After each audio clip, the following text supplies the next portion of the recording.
একজন খেলছে ইউরোপের জায়ান্ট ক্লাবে, আরেকজন ব্রাজিলের ভবিষ্যৎ সুপারস্টার। একজন হলো লামিন ইয়ামাল, আরেকজন হলো এস্তেবাও উইলিয়ামস।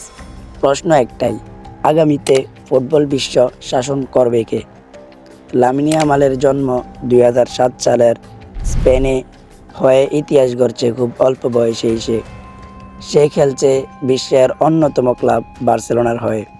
লামিন ইয়ামালের খেলার স্টাইল দুর্দান্ত, ড্রিবলিং, অসাধারণ গোল, সেফট ফুটে মারাত্মক শট।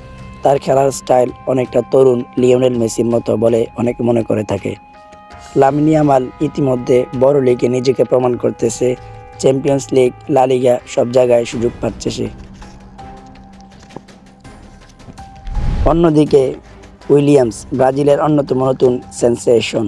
সে বর্তমানে premier league club Chelsea FC এর হয়ে মাঠ কাঁপাচ্ছে। ব্রাজিল থেকে উঠে আসা এই তরুণ প্রতিনিয়ত নিজেকে প্রমাণ করে যাচ্ছে। উইলিয়ামসের খেলায় স্টাইল, এক্সপ্লেসিভ স্পিড, ড্রিবলিং স্কিল সব কিছু দিয়েই এই ব্রাজিলিয়ান সুপারস্টার পারফেক্ট। সে আগামী 26 বিশ্বকাপে ব্রাজিলের নতুন হাতিয়ার হতে পারে।